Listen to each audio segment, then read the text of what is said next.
तो हाँ, तो मैं आपको ऑडिट पढ़ाने आया और मैंने पूछा एफएम में कौन सा चैप्टर चल रहा है? क्या ये क्या होता है? लिवरेज। अच्छा ठीक है, ओके। इससे पहले क्या हुआ था? रेशो। अरे वाह, बढ़िया चैप्टर है ना। हाँ, वो रेशो जब तुम पढ़ने जाओगे ना, एमबीए पढ़ने जाओगे, तो पूरे रेशियो एनालिसिस की बुक दी जाएगी। सीए में सिखाया जाता है हाउ टू कंप्यूट रेशियो, और वहां एनालिसिस कराया जाता है कि व्हाई टू कंप्यूट रेशियो। तो देखिए, रेशियो आ गया ना समझ में।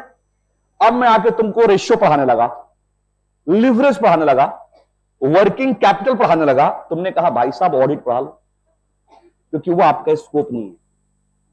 सबसे पहले मतलब समझिए स्कोप का क्या मतलब है।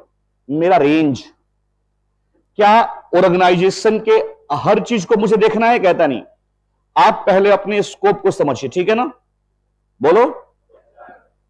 जब तुम कभी किसी के साथ घूमने जाते हो और लिमिट क्रॉस करते हो, तो सामने वाला क्या बोलता हो? औकात में रहो। वो आपको आपका स्कोप दिखाता है। तो जब आप किसी कंपनी में ऑडिट पे जाते हो ना, तो हमें सबसे पहले अपना स्कोप मालूम होना चाहिए। देखो क्या कहता है, coverage of all aspects of entity.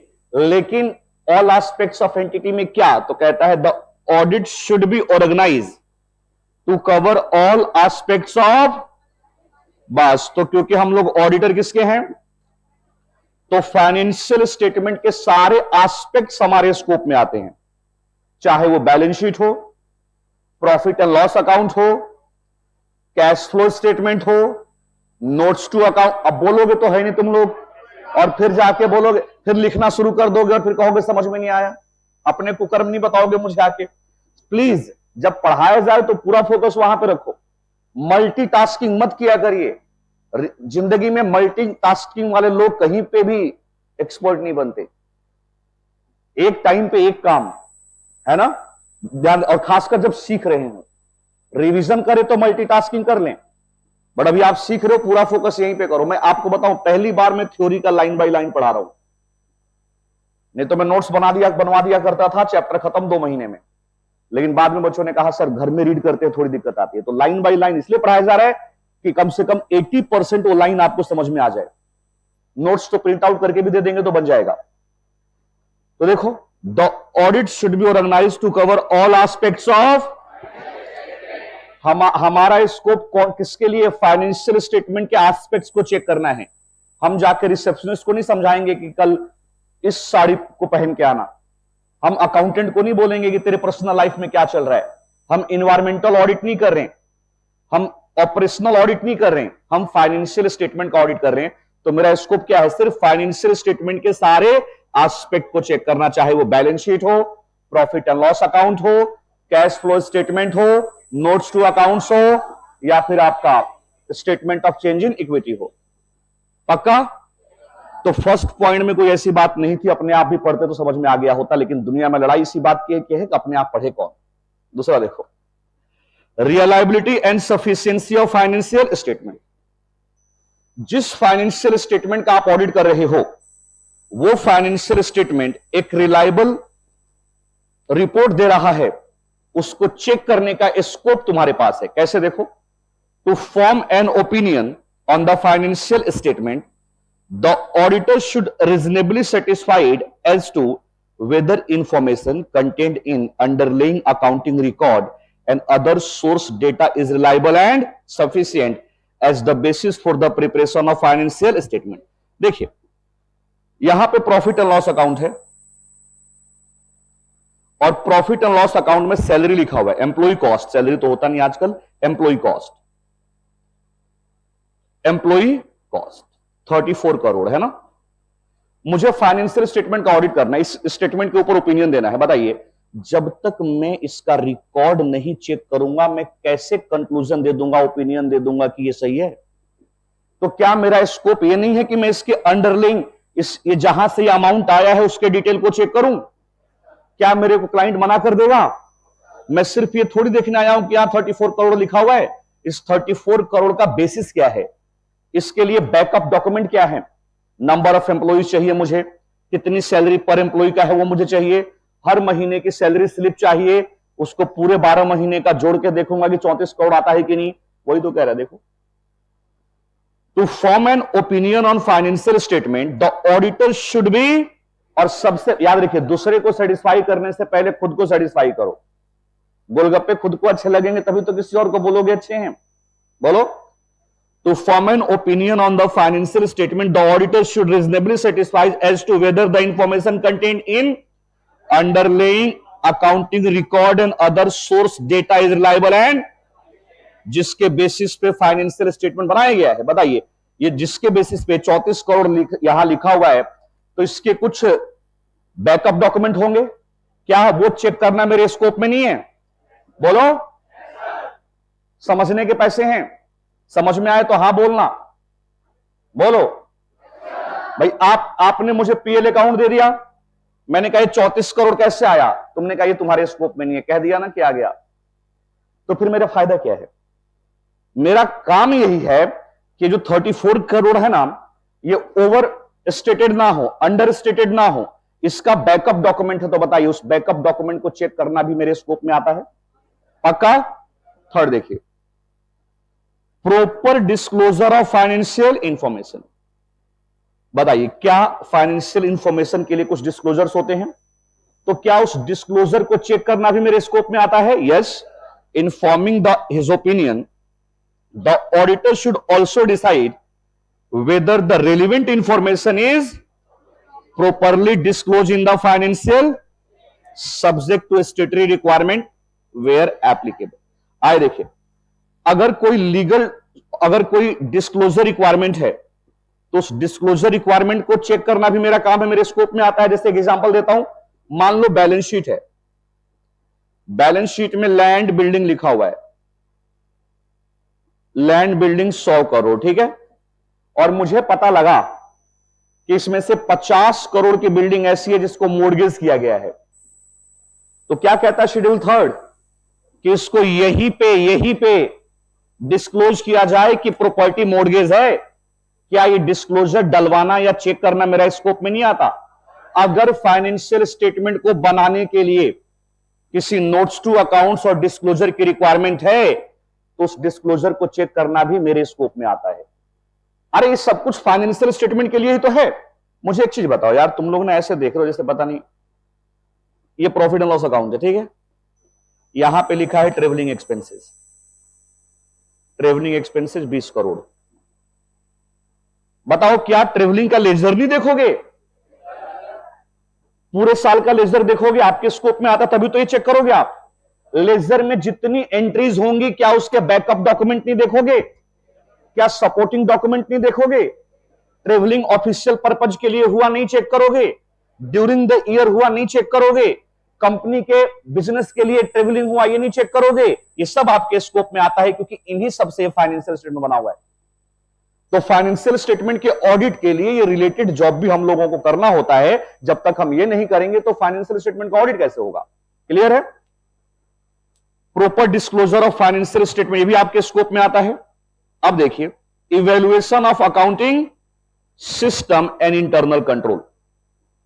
The auditor assess the reliability and sufficiency of information contained in underlying accounting record and other source data by making study and evaluation of accounting system and internal control and carry out such other test, inquiry, other verification procedure, accounting transaction, account balance consider appropriate in the। देखिए, मान लीजिए आपको पता है कि आप 100% audit नहीं कर सकते। हम कभी भी 100% ऑडिट, याद रखिए, जब मैंने ऑडिट शुरू किया था तो मैंने कहा था कि आपका सिलेबस जब लिखा गया है ना, तो एक बड़े ऑडिट को कंसीडर करके लिखा हुआ है। मतलब हम किसी लाला के दुकान का ऑडिट नहीं कर रहे हैं। लाला के दुकान का ऑडिट करूंगा ना तो मैं 100% कर दूंगा, वहां सैंपलिंग करने की जरूरत नहीं है। लाला ने पूरे साल में कितने ट्रांजैक्शन किए होंगे? 200-300 1000 कर लूंगा मैं चेक। मैं तो रिलायंस की बात कर रहा हूं, मैं तो टीसीएस की बात कर रहा हूं, मैं तो इंफोसिस की बात कर रहा हूं। वहां तो इतने ट्रांजैक्शन होंगे कि मैं 100% चेक नहीं कर सकता। तो मुझे बताइए कितनी सैंपलिंग करूं, क्या मुझे उसके लिए उनके इंटरनल कंट्रोल सिस्टम को चेक नहीं करना होगा? अगर उनका इंटरनल कंट्रोल सिस्टम स्ट्रांग है तो मेरी सैंपलिंग थोड़ी, बताइए, सैंपल साइज मेरा कम होगा। इंटरनल कंट्रोल का मतलब फ्रॉड एरर ना हो उसके लिए उन्होंने अपने यहां बहुत स्ट्रांग सिस्टम बनाया हुआ है। तो बताइए, मुझे मेरे स्कोप में इंटरनल कंट्रोल सिस्टम को एसेस करना, इवेल्युएट करना आ गया? बताइए, क्या मैं उनके अकाउंटिंग सिस्टम को चेक नहीं करूंगा? जब तक अकाउंटिंग सिस्टम को नहीं समझूंगा, मुझे कैसे रिलाई होगा कि वो जो अकाउंटिंग सिस्टम है, वो डेटा जो मुझे दे रहा है वो करेक्ट दे रहा है कि नहीं? वो अपने अकाउंट्स को लिखने के लिए टैली का इस्तेमाल कर रहे हैं, कौन से ईआरपी का इस्तेमाल कर रहे हैं, सब मुझे नॉलेज होनी चाहिए, तभी मैं एक अच्छा ऑडिट परफॉर्म कर सकता हूं। आ रहा है समझ में? तो कहता है कि देखिए, एक फाइनेंशियल स्टेटमेंट के ऑडिट को करने के लिए ना, याद रखिए, पीएल अकाउंट को ना हम लोग क्लास ऑफ ट्रांजेक्शंस भी कहते हैं। क्लास ऑफ ट्रांजेक्शंस, जहां पे ट्रांजेक्शन रिकॉर्ड किया जाता है उसको हम पीएल अकाउंट कहते हैं। तो कई जगह ऑडिट में लिखा होगा क्लास ऑफ ट्रांजेक्शन, इसका मतलब क्या है? PL account. और कई जगह लिखा होगा अकाउंट बैलेंसेस। बताइए, वो अकाउंट जिसमें बैलेंस दिखाया जाता है, बैलेंस शीट। तो अकाउंट बैलेंसेस कहीं लिखा है तो इसका मतलब बैलेंस शीट है, और क्लास ऑफ ट्रांजेक्शन लिखा है इसका मतलब प्रॉफिट एंड लॉस अकाउंट है। तो बताइए, क्या मुझे उनके accounting system, internal control system की स्टडी नहीं करनी होगी? अच्छा, अब मुझे एक बात बताओ, क्या मुझे वो किसी से इंक्वायरी करने के लिए मना कर सकते हैं? किसी चीज को वेरीफाई करने के लिए मना कर सकते हैं? बताओ, इन्वेंट्री, क्या इन्वेंट्री बैलेंस शीट में नहीं आता? बिना वेरीफाई किए हुए कैसे चेक कर लूंगा मैं? तो क्या वेरिफिकेशन मेरे स्कोप में नहीं आता? बिना इंक्वायरी किए मुझे इंफॉर्मेशन, मान लो किसी से कुछ चाहिए, तो बिना इंक्वायरी किए मैं कैसे ले सकता हूं? तभी तो आपने प्री कंडीशन भी लगवाया था। तो बताइए, ये सब मेरे स्कोप में आता है। आता है समझ में?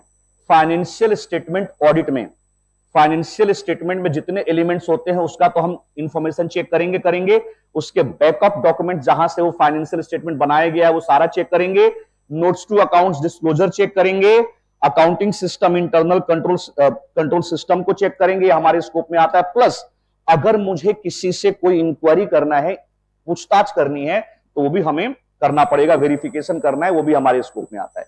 आ रहा है समझ में? क्या हमारे स्कोप में नहीं आता? देखो, ऑडिट में क्या नहीं करना आपको? Elements not included in scope of audit. Auditor is not expected to perform duties which fall outside domain of his.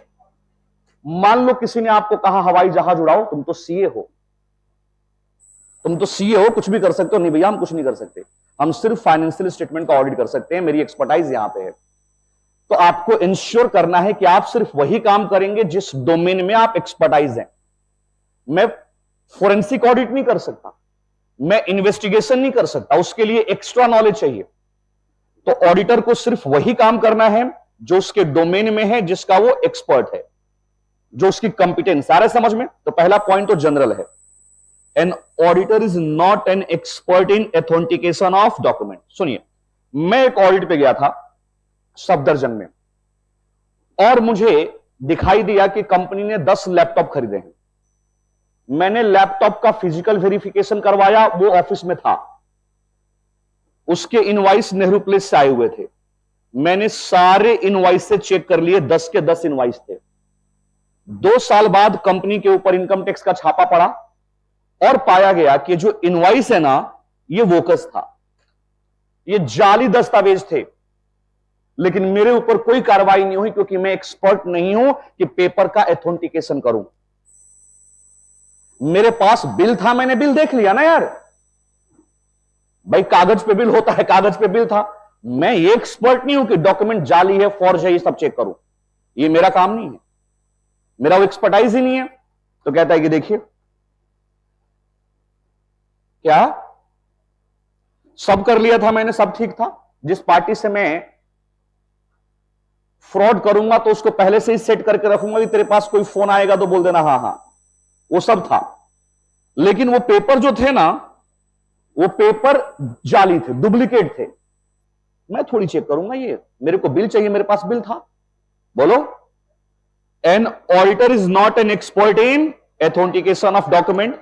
The genuineness of document can not be authenticated by him because he is not expert in his field. मेरे को sufficient appropriate audit evidence, मान लीजिए आपने कहा sir मुबारक हो मैं case जीत गया, तो मैंने जो कंटीजेंट लायबिलिटी का प्रोविजन किया था ना, अब वो हटा दीजिए, क्योंकि मुझे कुछ पेमेंट नहीं करना, ये केस तो मैं जीत गया। और उसने मुझे हाई कोर्ट का जजमेंट दिखाया, जजमेंट था, हाई कोर्ट का था। 1 साल बाद पता लगा कि हाई कोर्ट का जजमेंट तो उसने घर में ही प्रिंट कर दिया था, और बिल्कुल वही फॉर्मेट था जो हाई कोर्ट का होता है। भाई मेरा काम है उस डॉक्यूमेंट को सत्यापित करना, एथेंटिकेट करना। The answer is no. ये थोड़ी करूंगा मैं तो एक रीजनेबल एश्योरेंस ले लूंगा कि वो डॉक्यूमेंट ठीक है। बोलो भाई, तुमने टॉपर्स में फीस दी, तुमने कार्ड बनवा लिया, अब मैंने कार्ड देख लिया कि अब तुमने वैसा ही कार्ड बनवा लिया हो कहीं पे, और आपस में फोटो वोटो लगा लिया, टॉपर सुपर छपवा लिया, मैं कैसे चेक करूंगा यार? ये मेरा एक्सपर्टाइज नहीं है भाई। अगर डॉक्यूमेंट को की एथेंटिसिटी को चेक करना है तो वो इन्वेस्टिगेशन है, वो इन्वेस्टिगेशन में होता है, मेरा काम नहीं है ये।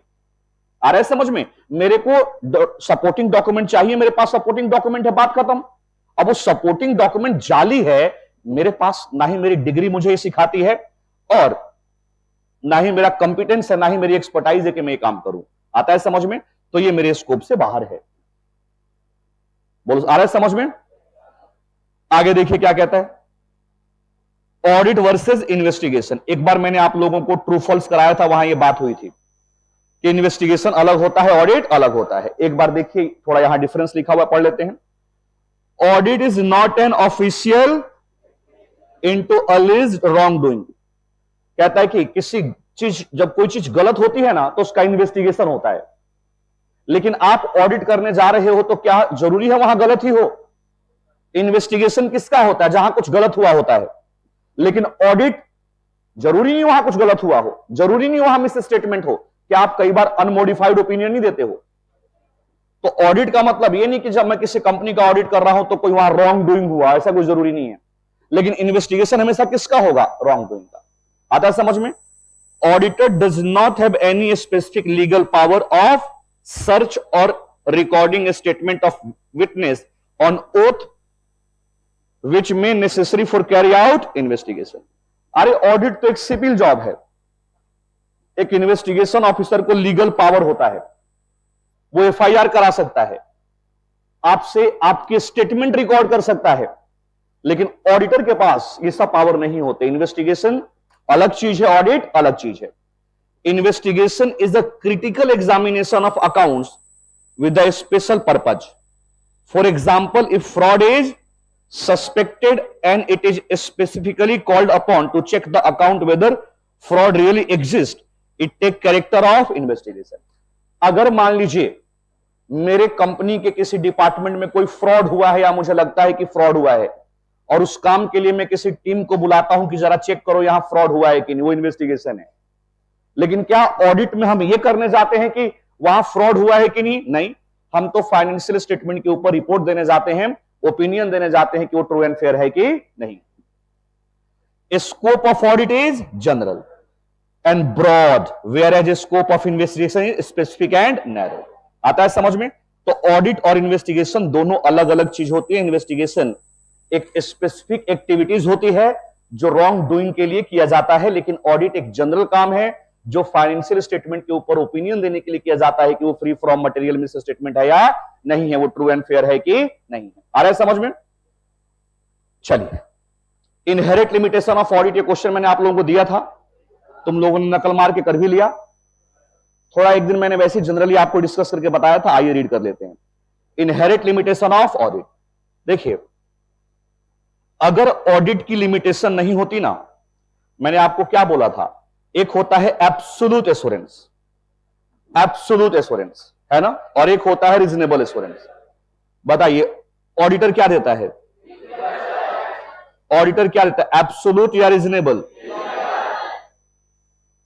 एब्सोल्यूट एश्योरेंस तो नहीं देता ना, रीजनेबल देता है। क्यों? हम रीजनेबल एश्योरेंस देते हैं क्योंकि हमारे ऑडिट के ना कुछ लिमिटेशंस होती हैं। आप चाह के भी ये नहीं कह सकते कि मैंने ऑडिट किया है XYZ लिमिटेड का, तो यहां मिस स्टेटमेंट नहीं हो सकता। वहां मिस स्टेटमेंट हो सकता है भाई।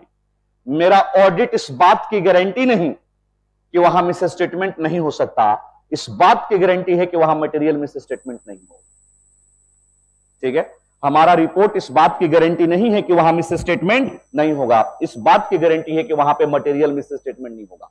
तो देखिए, हम एक रीजनेबल एश्योरेंस देते हैं। रीजनेबल एश्योरेंस, रीजनेबल एश्योरेंस क्या है? Reasonable assurance high level of assurance but not the absolute, क्योंकि हमारे ऑडिट के कुछ लिमिटेशंस हैं। बताइए, आप टॉपर्स में पढ़ने आए हो और आप कह रहे हो लिख के दो कि हम पास हो जाएंगे। क्या टॉपर्स लिख के दे सकता है? क्या कोई कोचिंग लिख के दे सकता है? क्योंकि हमारे कोचिंग की भी कुछ लिमिटेशंस हैं। आप घर पे जाके पढ़ो ही ना, या खूब पढ़ लो, लेकिन हाथ में वो लकीर नहीं है। वो लकीर भी तो चाहिए। धीरे धीरे आपको ना सब कुछ एहसास होगा। जैसे बचपन में कहते हैं नहीं नहीं नसीब कुछ नहीं होता, मेहनत सब कुछ होता है। जैसे जैसे लाइफ में ग्रो होते जाओगे ना, थोड़ा नसीब किस्मत पे भी विश्वास बढ़ता चला जाएगा। ठीक, तो देखिए, तो मान लीजिए कभी हम लोग ये नहीं बोल सकते कि ठीक है तुम यहां पढ़ रहे हो, या कोई कोचिंग वाला नहीं बोल सकता कि तुम हमारे यहां पढ़ रहे हो तो एब्सोल्यूट एश्योरेंस है। वो क्या देगा आपको? एक रीजनेबल एश्योरेंस कि हाँ कोचिंग कर रहे हो, क्लास में रेगुलर आ रहे हो, होमवर्क कर रहे हो, आपके पास होने के चांसेस हैं। एक रीजनेबल एश्योरेंस है, एब्सोल्यूट नहीं, क्योंकि एक लिमिटेशन होती है, उस लिमिटेशन के साथ ही हमें चलना होता है। देखिए, इनहेरिट क्यों बोलते हैं इसको? जिसको अलग ना कर पाए। You are the inherit part of my life, बोलते हो ना, you are the integral part of my life, है ना। 2 दिन के बाद फिर किसी और के साथ घूमते हो, है ना। इनहेरिट लिमिटेशन का मतलब वो लिमिटेशन जो हम अलग, हमारे ऑडिट के कुछ लिमिटेशंस होते हैं जिसकी वजह से हम एब्सोल्यूट एश्योरेंस नहीं दे सकते। क्या देंगे? Reasonable assurance. और इनहेरिट लिमिटेशन का क्वेश्चन एग्जाम में आएगा। बेटा देखो, कोई भी टॉपिक अगर स्टैंडर्ड में डिस्कस किया है तो मैंने साथ में डाल दिया है स्टैंडर्ड, तो इस टॉपिक के ऊपर जब भी क्वेश्चन आएगा हमें एसए 200 के रेफरेंस में ही आंसर ड्राफ्ट करना होगा, क्योंकि ये टॉपिक हमें कहां मेंशन किया गया है? एसए 200। एसए 200 जनरल स्टैंडर्ड है, बहुत सारी चीजें उसके अंदर कवर की गई है। तो जहां भी 200 रेफर किया हुआ है मैंने साथ में मेंशन किया हुआ है कि यहां पर रेफर हुआ। देखिए, as per SA 200 overall objective of independent auditor and,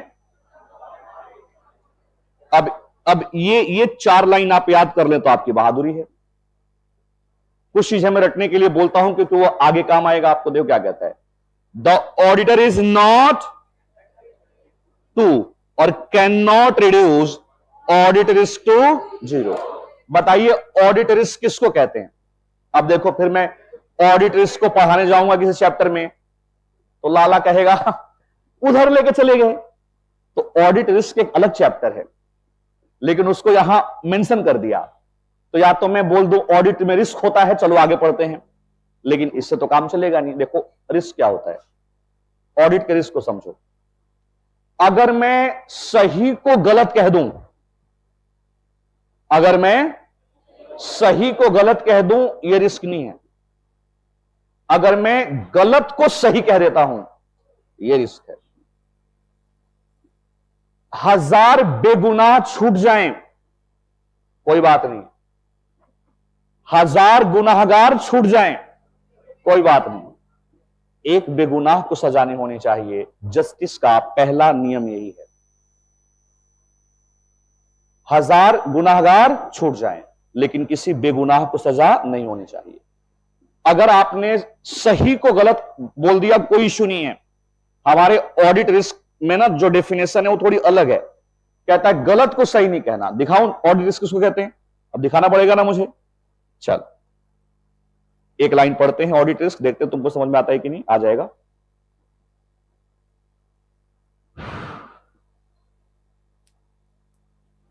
एक चैप्टर है risk assessment and internal control. देखिए, सबसे पहले यही सब्जेक्ट डिस्कस होगा, मीनिंग ऑफ ऑडिट रिस्क। देखो, मीनिंग ऑफ ऑडिट रिस्क कुछ नहीं पढ़ा रहा मैं, सिर्फ आपको ऑडिट रिस्क पढ़ा रहा हूं।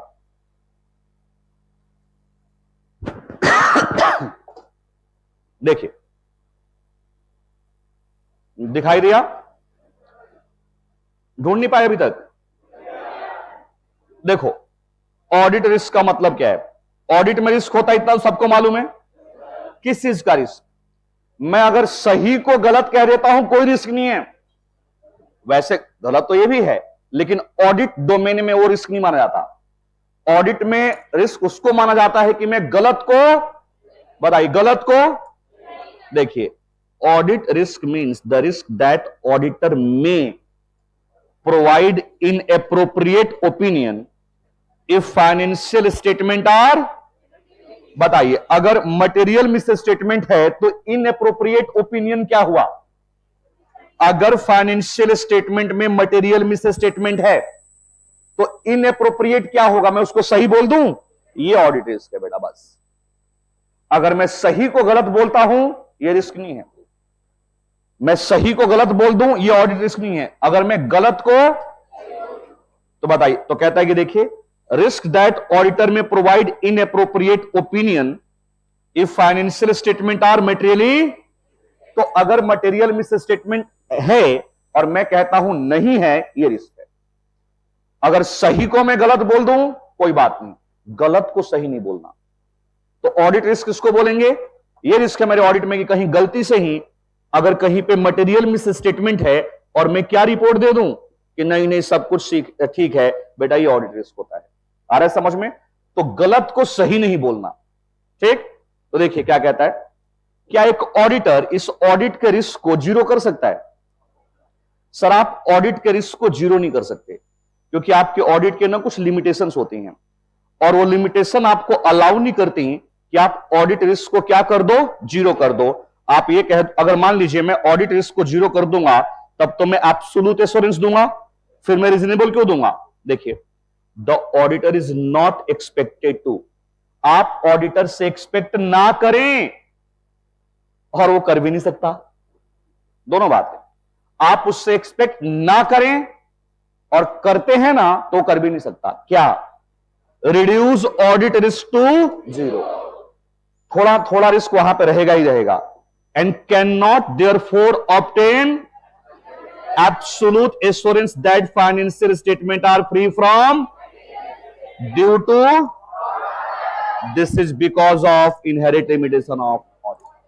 आप कभी भी ऑडिटर से ये एक्सपेक्ट मत करिएगा कि वो ऑडिट रिस्क को जीरो कर दे, और अगर आप ये एक्सपेक्ट करते भी हो ना तो एक्चुअली में वो कर नहीं पाएगा। उसके कुछ लिमिटेशंस हैं, हमारे ऑडिट के कुछ लिमिटेशंस हैं जो हमें अलाउ नहीं करती कि हम आपको एब्सोल्यूट एश्योरेंस दे पाए फाइनेंशियल स्टेटमेंट पे कि वो free from material miss statement है ड्यू टू फ्रॉड एरर। कुछ लिमिटेशंस हैं। देखिए, कुछ यहां पे आप लोगों को लिमिटेशंस दिया हुआ है ना, देखो हम यहां से पढ़ते हैं। देखिए, टाइम और कॉस्ट पहले ऐसे समझते जो आपको इजीली याद हो जाए। मेरे पास इतना टाइम नहीं होता। अब देखो, कल ना कुछ बच्चे ना बड़े अजीब से होते हैं। तुमको अकाउंट्स की क्लास में ब्रेक मिला ना, है ना, ब्रेक मिला था बीच में 15 मिनट का अल्प विराम। तो भगवान लाल सर भी काउंटर पे बैठे थे, मैं भी काउंटर बैठा हुआ था। आ गए 2-3 बच्चे कि सर आप दोनों साथ बैठे हो, अब बताओ हमें सितंबर में पेपर देना चाहिए कि जनवरी में? मैंने कहा देखो भाई, तुम अगर मेरे से पूछ रहे हो तो मेरे जनवरी। फिर सर ने कहा सर देने दीजिए ना सितंबर। मैंने कहा सर ये कल दे दें। मैं तो अपने लिए बता रहा हूं ना, this is my personal opinion. भाई तुम कल दे दो पेपर। भाई ये चीज है ना, आपको 10 जुलाई को डिस्कस करना है। पहला काम क्या है, 10 जुलाई तक सिलेबस पैकअप करना। इससे पहले अगर तुम्हारे दिमाग में सितंबर और नवंबर आ रहा है ना, तो आप हाईली मिसमैनेज स्टूडेंट हैं। अरे कितनी रोटी खाऊंगा, ये रोटी बनने के बाद पता लगेगा ना। अभी से ही सोच रहा, बना लो पहले आराम से, तो पहले सिलेबस खत्म कर लो। जब 10 जुलाई को सिलेबस खत्म हो जाएगा तो देखो आप कहां खड़े हो। अगर आपको लगता है कि आप जो टारगेट, जो आपके सपने हैं वो सितंबर में पेपर देके अचीव हो सकते हैं, तो आपको जाना चाहिए। इसके लिए तो कोई थंब रूल ही नहीं है।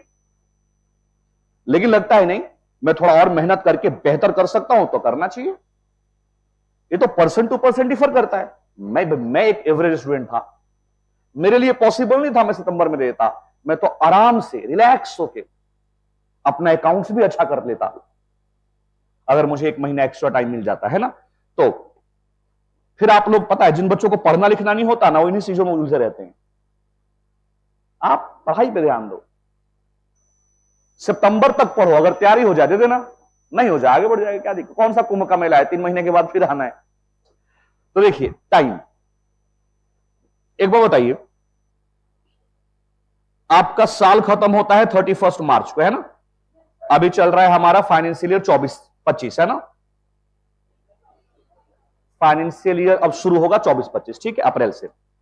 अभी देखो, अभी आपका फाइनेंशियल ईयर 23-24 खत्म होने वाला है ना, समझना ध्यान से, 31 मार्च 2024 को खत्म हो जाएगा। तो आपको क्या लगता है इस साल का ऑडिट 1 अप्रैल से शुरू हो जाएगा? क्लाइंट भाव नहीं देगा आपको। क्लाइंट को कम से कम 1 से 1.5 महीने लगते हैं अपने रिकॉर्ड को कंपाइल करके रेडी करने में। वो कम से कम आपको 15 मई के आसपास आपको ईमेल करेगा फॉर ऑडिट, या आप उसको ईमेल करोगे फर्स्ट वीक ऑफ मई में कि सर ऑडिट शुरू करना है। मान लीजिए 15 मई को आप ऑडिट शुरू करते हो, बताइए कंपनी का एजीएम 30 सितंबर से पहले होगा, तो 30 सितंबर से पहले ऑडिट कंप्लीट होना है, शेयर होल्डर को एनुअल रिपोर्ट डिस्ट्रीब्यूट करना है, तो मुझे किसी भी कीमत में फर्स्ट वीक ऑफ सितंबर तक ऑडिट खत्म करना होगा। मैं बहुत एक ज्यादा बोल रहा हूं, क्लाइंट मेरे से कहेगा अगस्त में खत्म करो, क्योंकि उसके बाद उसको भी अपना एनुअल रिपोर्ट बनाना है, सर्कुलेट करना है, तो वो हमसे 31 अगस्त तक बोलेगा सर किसी भी हाल में खत्म कर दो। बताइए कितना टाइम मिला आपको? जून जुलाई अगस्त 3-3.5 महीने।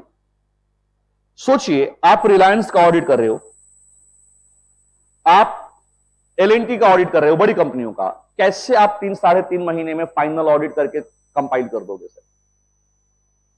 कितने लोग गए होंगे आपके साथ? 5 या 7 लोग, जिसमें 4 तो फर्स्ट ईयर आर्टिकल ही होंगे, 2-3 ही काम के बंदे होंगे, बाकी तो भीड़ दिखाई जाती है कि लोग आए हैं, तुम तो बाराती होते हो। तो इतने कम टाइम में ना हम एब्सोल्यूट एश्योरेंस नहीं दे सकते।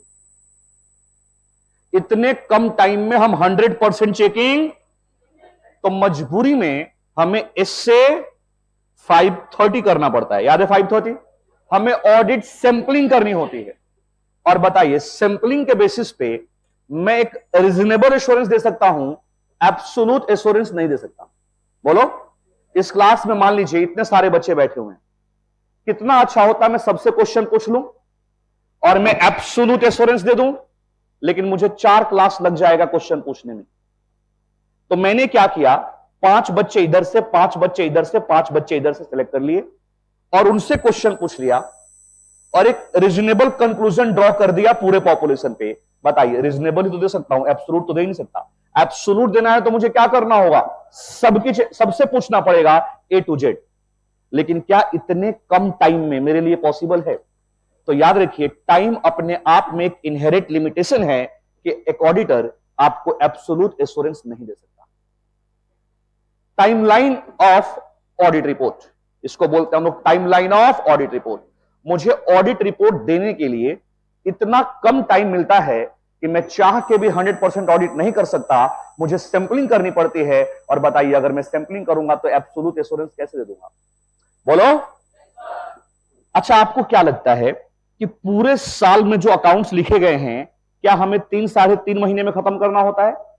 अब तुमको थोड़ी प्रैक्टिकल बात बता देता हूं। देखो, मैं फाइनेंशियल ईयर 23-24 का ऑडिटर अपॉइंट हुआ हूं, तो साल के अंत तक क्या मैं कुछ करूंगा ही नहीं? ऐसा नहीं है।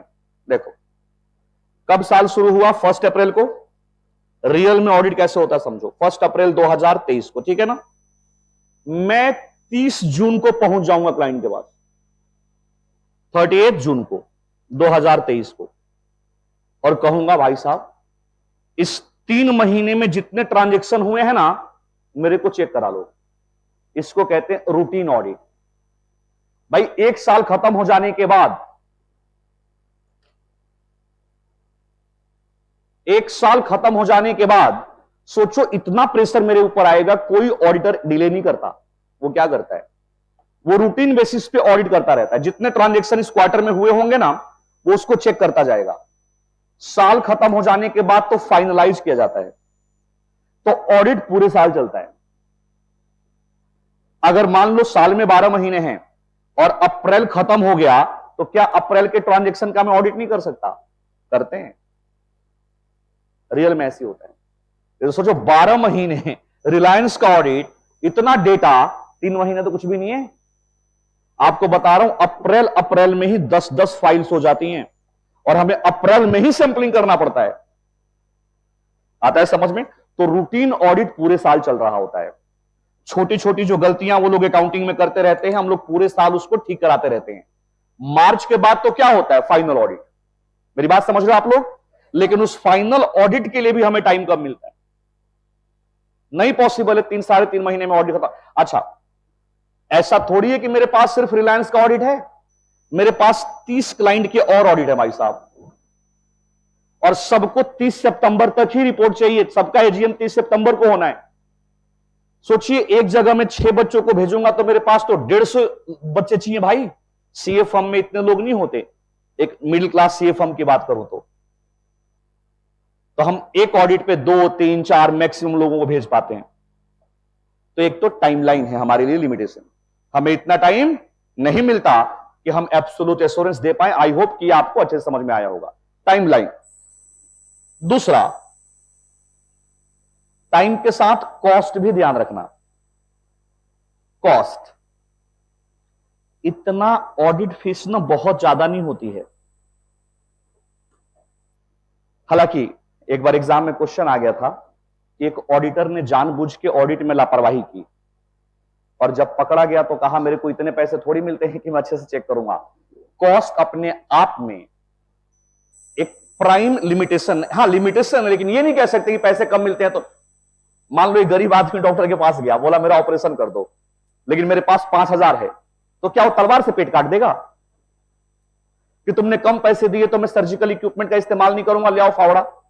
ऐसा नहीं होता, ऐसा नहीं होता। या तो आप असाइनमेंट को एक्सेप्ट ही ना करें, लेकिन अगर आपने एक्सेप्ट कर लिया तो बेसिक प्रिंसिपल आपको फॉलो करना है। तो कॉस्ट अपने आप में एक लिमिटेशन जरूर है, लेकिन आप इसको यह नहीं कह सकते कि इसकी वजह से मैंने काम जल्दी में कर दिया। लिमिटेशन जरूर है, लेकिन कोर लिमिटेशन नहीं है। अब देखो, आपको ऑडिट पता है, ऑडिट इतना घटिया काम है ना, सबसे बढ़िया काम है टैक्स का। टैक्स में क्लाइंट हमसे इंक्वायरी करता, कोई क्वेश्चन पूछता है, ठीक है। कल ही मेरे पास एक एचएसएफ मॉरिशस का फोन आया कि सर हाई कोर्ट में एक रिट पिटीशन फाइल करना है, मैं पावर ऑफ अटर्नी आपके नाम पे बना देता हूं, आप साइन कर देना, कुछ डॉक्यूमेंट फाइल करना है। मैंने कहा नहीं सर, मैं कैसे कर दूंगा, गलती हो जाएगी तो, कुछ गलत गड़बड़ हो गया तो। बोला नहीं नहीं, हमारा करोड़ों का रिफंड बाकी है, इनकम टैक्स दे नहीं रहा, इसीलिए हम हाई कोर्ट जा रहे हैं, तो हमें पेपर पे साइन करना है। मैंने कहा आप कर दो। बोला सर 150 डॉक्यूमेंट है, अगर एक भी डॉक्यूमेंट हमने गलत साइन कर दिया फिर मॉरिशस से दोबारा मंगाना पड़ेगा, तो हम सोच रहे हैं कि इंडिया में किसी को अपॉइंट कर दें, आपने हमारा काम पहले से किया हुआ, आपको अपॉइंट कर दें। मैंने कहा ठीक है, 5,000 यूएसडी दे देना मुझे। आप मुझे ऑथोराइज कर रहे हो कि इंडिया में आपके में कुछ डॉक्यूमेंट साइन कर दो, मुझे 5,000 यूएसडी दे दो।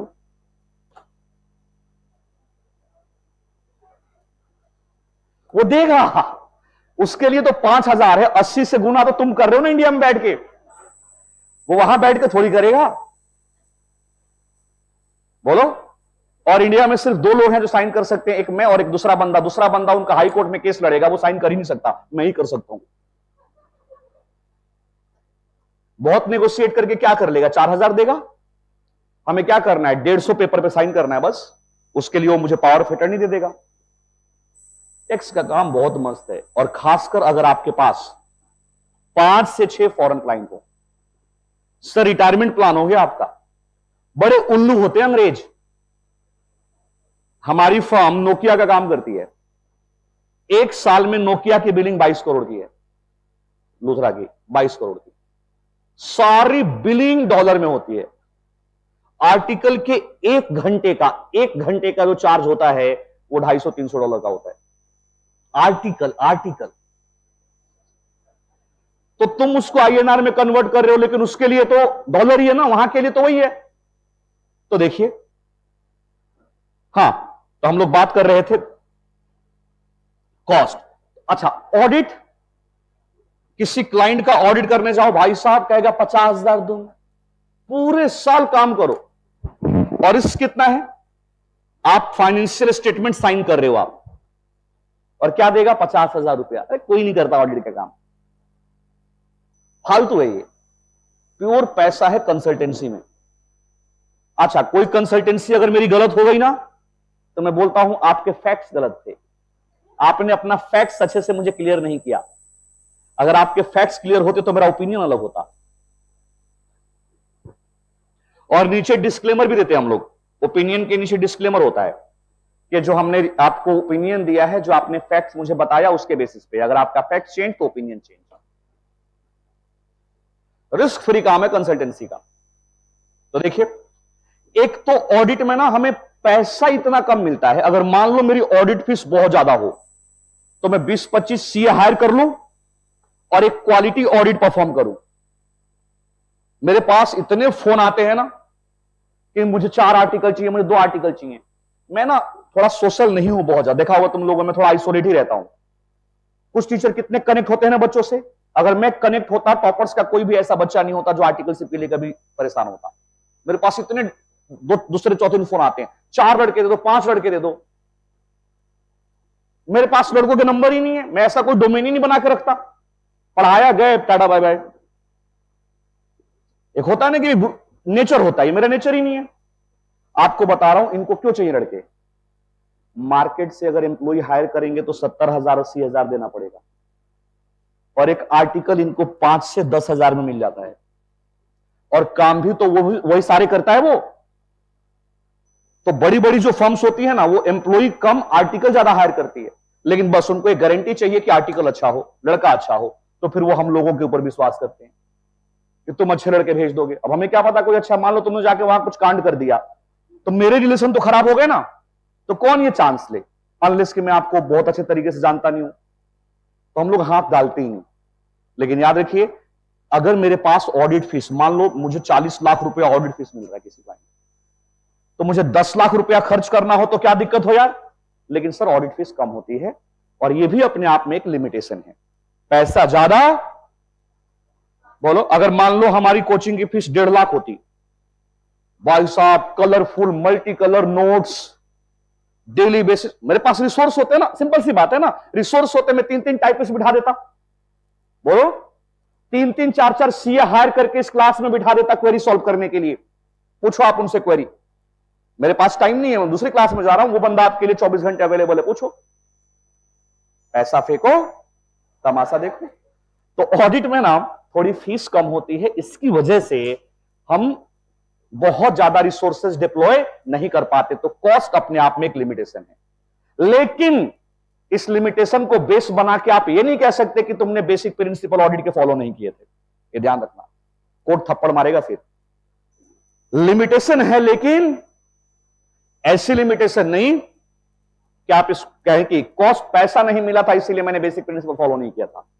चलिए, तो कॉस्ट और टाइम तो आपको याद रहेगा क्योंकि बेसिक लिमिटेशंस है।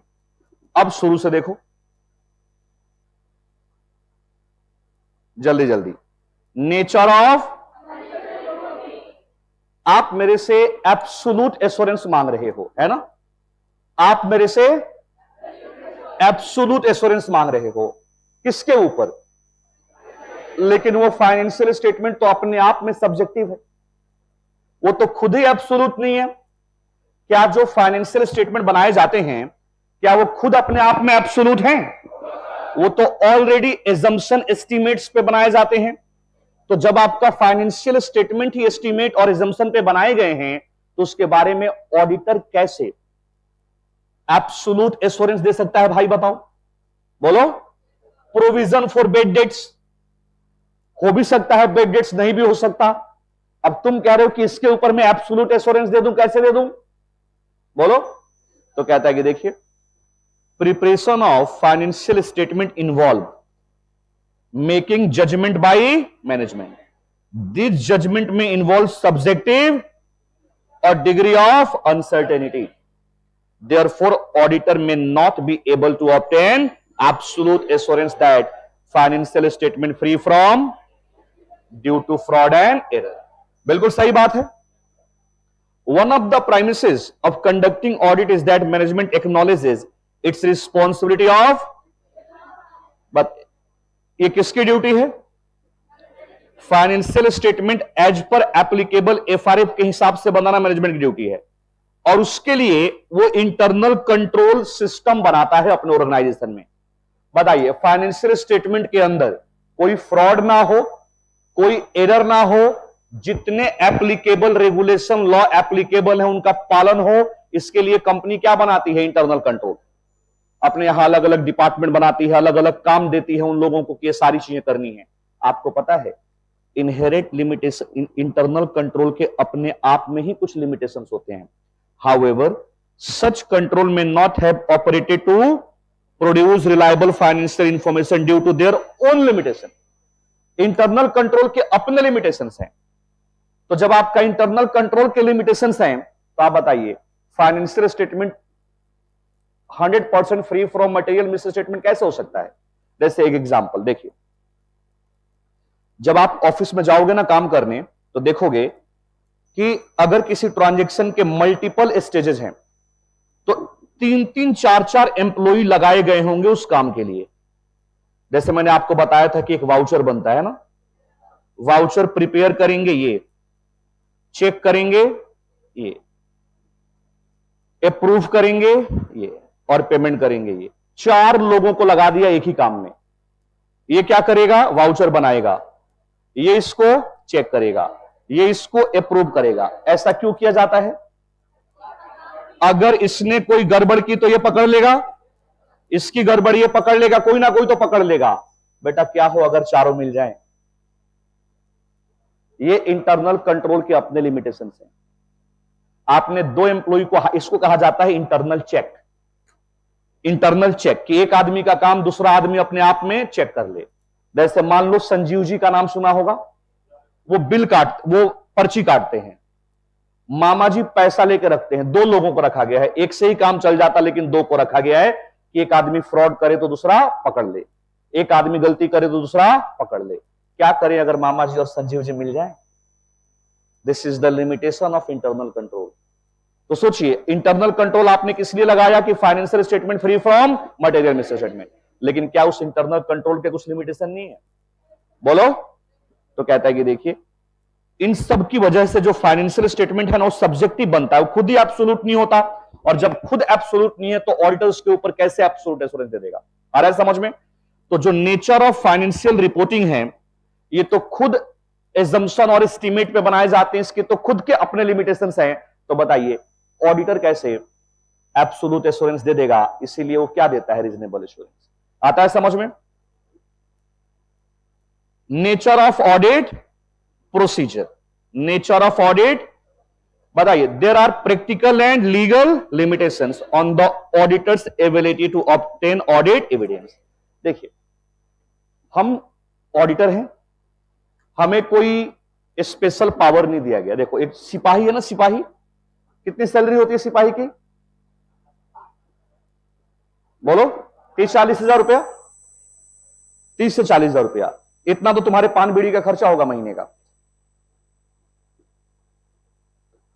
30-40 हजार रुपया सैलरी है ना, लेकिन उसको पावर कितना है? तुम सीए हो, इतना तो तुम्हारे महीने का पर्सनल खर्चा होगा, लेकिन देखिए उसको पावर कितना है? किसी भी जगह तुम्हारी गाड़ी को रोक सकता है। बोलो सर ऐसा पावर हमें नहीं है। हमें जाना है वहां पे, सिविल वर्क परफॉर्म करना है, हमें लॉ में कोई स्पेशल पावर नहीं दिया गया, हमारी लिमिटेशन है। सोचिए अगर क्लाइंट आपको इंफॉर्मेशन ही ना दे क्या कर लो? बोलो डिले कर दे इंफॉर्मेशन। आए देखिए क्या कहता है। There are practical and legal limitation on the auditor's ability to obtain audit evidence. For example auditor does not test all transaction and balances, he form his opinion only on testing sampling. Sampling वाली बात आ गई, क्योंकि audit sampling भी तो उनको करना होता है, हम 100% चेकिंग नहीं कर सकते। It is an example of practical limitation on auditor's ability to obtain audit evidence. चलिए management may not provide complete information, क्या कर लोगे? ढीठ है मैनेजमेंट, आधा अधूरा डिटेल दे रहा है, तुम धमका सकते हो उसको? क्या ये कह सकते हो एफआईआर कर दूंगा, AK-47 दिया गया आपको? नहीं सर, आपको ना क्या करना चाहिए, जैसे सीए की डिग्री मिले ना, हमें एक बंदूक मिलना चाहिए बढ़िया वाला, पिस्टल है ना, और कुछ स्पेशल पावर, सब तब देखो कितना बढ़िया ऑडिट होगा। नहीं, लॉ मेकर का मानना है कि हम अपने पावर का मिसयूज करना शुरू कर देंगे। तो पावर हमेशा ना साथ में मिसयूज भी लेके आता है, तो इसीलिए हमें स्पेसिफिक पावर नहीं दिया गया है। Management may not provide complete information as requested by the auditor.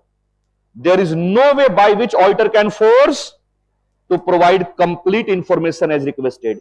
In case he not provide with required information he can only report. देखिए, in case he is not provided with required information he can only report. It is an example of legal limitation of auditor ability to obtain audit evidence. अब बताइए, अब मैं कैसे आपको absolute assurance दे दूं? अगर आपको एब्सोल्यूट एश्योरेंस चाहिए था तो मुझे एब्सोल्यूट पावर भी देते। आपने जब मुझे एब्सोल्यूट पावर ही नहीं दिया तो मैं एब्सोल्यूट एश्योरेंस कैसे दे सकता हूं? यस और नो? तुमने कहा सर हम पास होना चाहते हैं, आप एब्सोल्यूट एश्योरेंस दे दो। मैंने कहा ठीक है, 24 घंटे तुम मेरे हिसाब से काम करोगे। बोलो, आप कह रहे हो कि आप हमें एब्सोल्यूट एश्योरेंस दो। मैंने कहा ठीक है, काम करो। मैं लक्ष्मी नगर में अगले महीने से मेरा एक पीजी ऑपरेशनल हो जाएगा, मजाक नहीं कर रहा हूं, सीरियसली बता रहा हूं, जिसमें 4 फ्लोर मैंने ले लिया है। एक नहीं बेच रहा यार, ऊपर वाला, नहीं तो फिर पूरी बिल्डिंग आ जाती। तो इन 4 फ्लोर में मैं हर फ्लोर पे 5-5 बच्चे रखूंगा, बस 5 बच्चे। 3 कमरे हैं और एक कमरा सिर्फ स्टडी रूम, जैसे लाइब्रेरी होता है ना, बाहर जाके पढ़ने की जरूरत नहीं है, स्टडी रूम। अगर आप कह रहे हो कि एब्सोल्यूट एश्योरेंस दे दो तो आप 24 आवर्स वहां, मतलब यहां से पढ़ो, वहां जाओ, वहां चंदू मिलेगा और तुम्हें तानिया मिलेगी, ठीक है? और वो आपका शेड्यूल डिसाइड करेगी। आप हमारे शेड्यूल के साथ चलो, हो सकता है उसके बेसिस पे हम आपको एब्सोल्यूट एश्योरेंस दे दें। बोलो, लेकिन अगर तुम अपने लाइफ का कंट्रोल मेरे हाथ में दोगे ही नहीं तो मैं कैसे एब्सोल्यूट एश्योरेंस दे दूंगा? तो वैसे ही ऑडिटर कैसे एब्सोल्यूट एश्योरेंस दे देगा जब आप उसको पावर ही नहीं दोगे? वो जाएगा, ऑडिट करेगा, रिपोर्ट दे देगा, बात खत्म। तो हमारे को ना लॉ मेकर ने ऐसे कुछ स्पेसिफिक पावर नहीं दिए जो पुलिस को दिया है, जो सीबीआई को दिया है, जो ईडी को दिया है। अगर ऐसा पावर हमें भी होता ना, यकीन मानो, कसम से कोचिंग नहीं पढ़ा रहे होते। अब देखो, चलिए, नहीं टीचर को भी पावर दे, यहां पे ना होना चाहिए थे, मतलब मारने वाला नहीं, थोड़ा कुछ दर्द हो हल्का सा, है ना, और एक सॉफ्टवेयर लगाते क्लास के गेट पे कि बिना फेस स्कैन किए हुए आप अंदर ना आए, और अगर लेट आए हो ना तो एक इलेक्ट्रॉनिक तमाचा निकले वहां से, है ना। देखिए आगे देखो, not in nature of investigation. बताइए, जो इन्वेस्टिगेशन करने वाले लोग आते हैं, लोग उनसे डरते हैं ना? हमसे कोई नहीं डरता।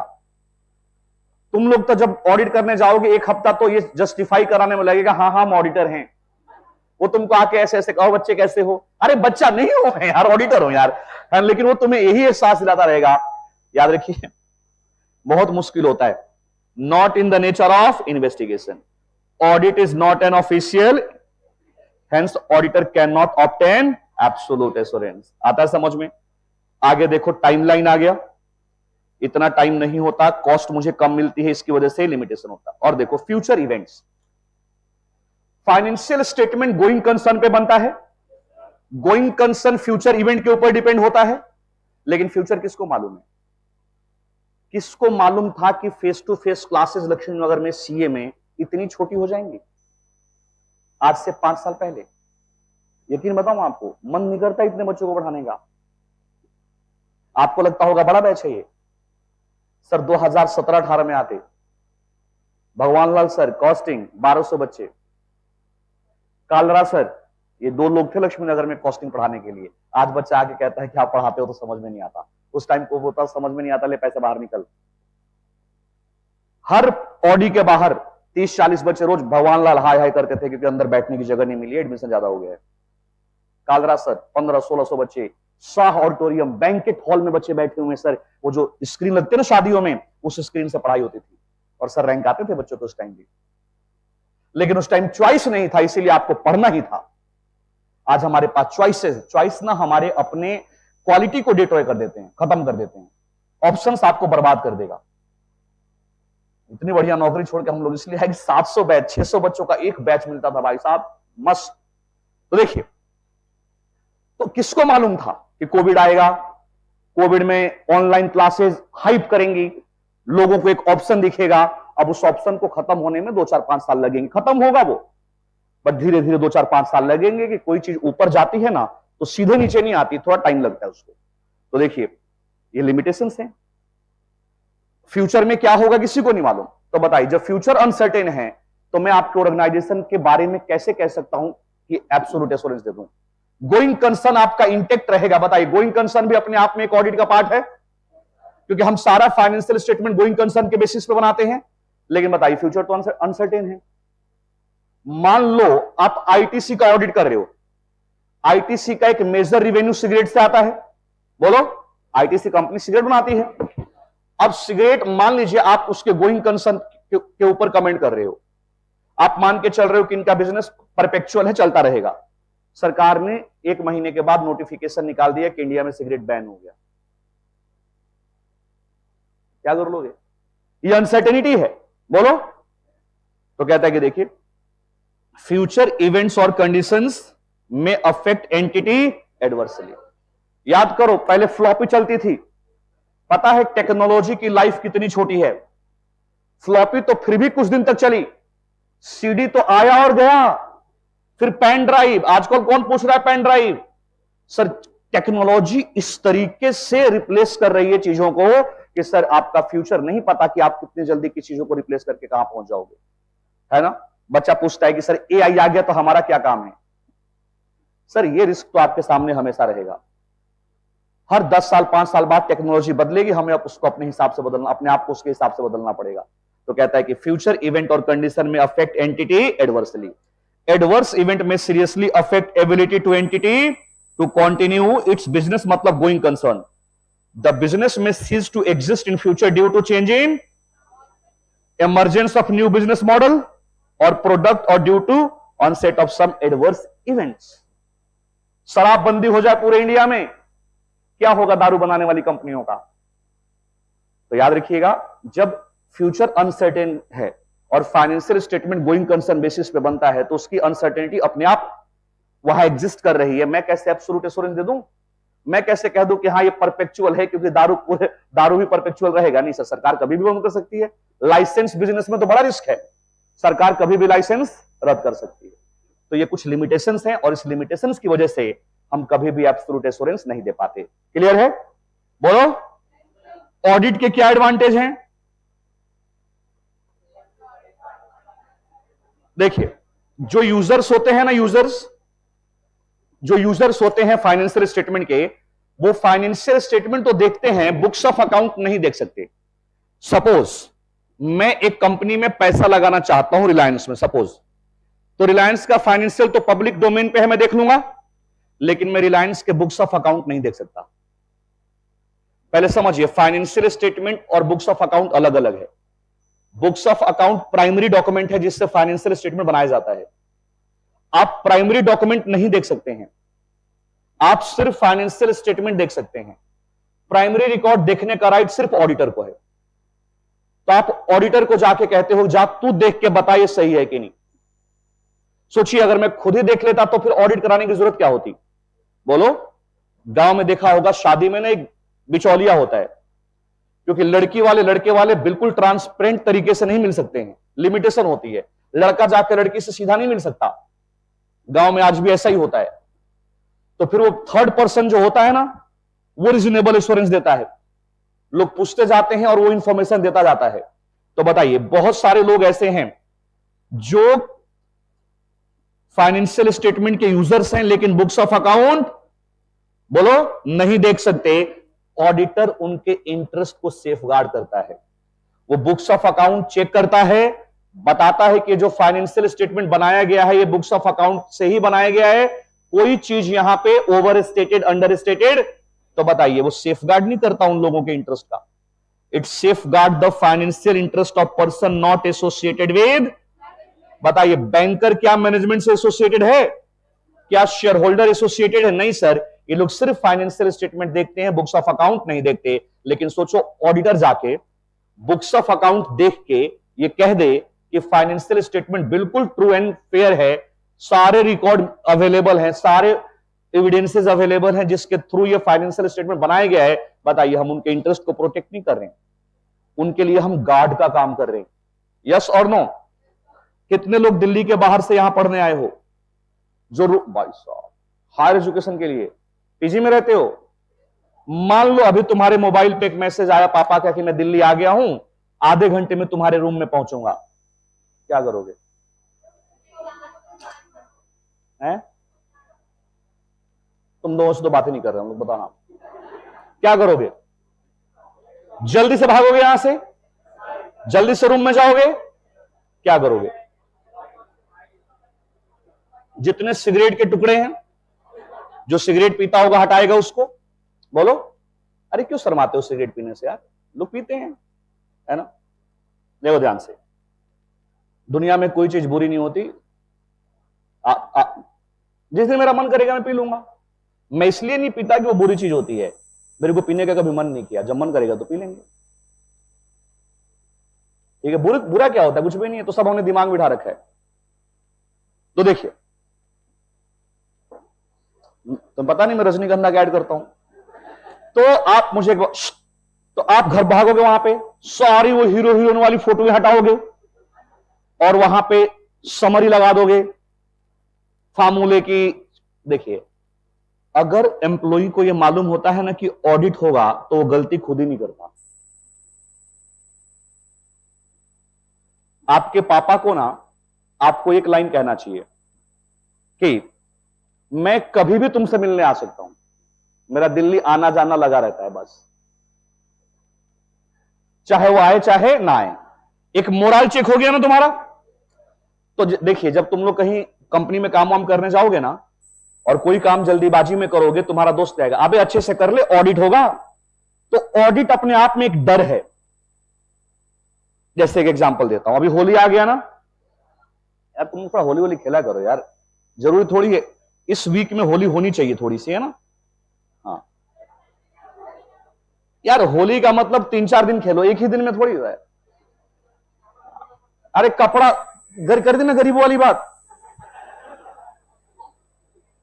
आओ देखो प्लीज, कोई नहीं, परसों तरसों मैं यहां पे पिचकारी लगा दूंगा ऊपर, है ना? हाँ,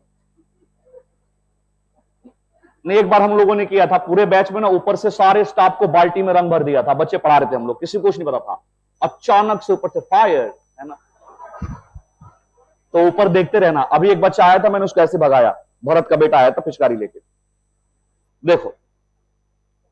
हाँ तो क्या हो गया, कोई मना करेगा होली में? कोई मना नहीं करता। ये तुम्हारी प्रॉब्लम है। देखिए, कम टू द पॉइंट। भाई साहब, तुम लोग सीए कर रहे हो ना? सॉरी मेरी गलती, मैं समझ गया। ठीक ठीक, तुम वही लोग हो जिनको पिक्चर दिखाने भी ले जाओ तो मूवी हॉल में भी पूछते हो कॉस्टिंग का होमवर्क हो गया? ठीक है, तुम वही लोग हो। चलिए, तो देखो, मोरल चेक ऑफ एम्प्लॉय। तो सब, अब देखिए, अब ऑफिस में आप काम कर रहे होंगे ना, तो आपका बॉस आपको कहेगा बेटा सारे क्लाइंट को ना होली का विशेष भेज दो, एक मेल बनाओ बढ़िया सा और क्लाइंट को भेज देना। दिवाली होली पे ना भेजते हम लोग। तुम बड़े खुश हुए, लेकिन उसने साथ में पता है क्या बोला? साथ में बोला कि मुझे सीसी कर देना। सी समझते हो? जो मेल भेजोगे ना मुझे कॉपी कर देना, बस। अब बताओ, अगर ये कॉपी नहीं करना होता तो हम जो मर्जी लिख के भेज देते, लेकिन जैसे उसने कह दिया सीसी कर दो, is, am, are, has, have, had. अब ये सारी चीजें आपको ढंग से देखनी होगी, क्योंकि जब उसको तुम सीसी करोगे ना तो तुम्हारे मेल में गलतियां निकालेगा। और एक अंग्रेजी ऐसा डेड सब्जेक्ट है जो कभी एब्सोल्यूट नहीं हो सकता। और लिख के ले जाओ तुम, आर्टिकलशिप में सबसे ज्यादा गाली और डांट, गाली का मतलब वो वाली गाली नहीं, प्रोफेशनल गाली, आप सुनोगे सिर्फ इंग्लिश ड्राफ्टिंग के लिए। टेक्निकली तुम सही हो, साउंड हो, कोई दिक्कत नहीं, वो गलती निकालेगा बेटा यहां इज नहीं होना चाहिए, यहां हैव नहीं होना चाहिए, ऐसी ऐसी गलतियां। अब कर लो उस पर आर्गुमेंट। तो जैसे उसने बोल दिया मुझे सीसी करना, बताइए आपके गलती होने के चांसेस कम होंगे, क्योंकि आपको मालूम है कि जो मेल मैं क्लाइंट को भेजूंगा मेरा सीनियर भी देखेगा। बोलो, तो जैसे ही ये मालूम होता है कि ऑडिट होगा, एम्प्लॉई ना गलतियां कम करता है। बताइए, ये फायदा नहीं ऑडिट का? अगर मैं तुम्हारे काम को चेक करूं, तुम्हें मालूम है कि जब भी मैं क्वेश्चन देता हूं मैं नीचे आके घूमता हूं, तो शायद तुम अपना काम सीरियसली करो। तो जब ऑडिट होता है ना, क्लाइंट के एम्प्लॉइज को मालूम है कि जो काम हम लोग कर रहे हैं वो कोई ना कोई चेकिंग करेगा, इसका ऑडिट करेगा, तो शुरू से ही गलती नहीं करता। बताइए, ऑडिट का ये फायदा नहीं है? तीसरा, बैंकर और लेंडर के लिए ऑडिट का फायदा नहीं है कि जो फाइनेंशियल स्टेटमेंट ऑडिट करके उसको दिया जाएगा वो सही होगा।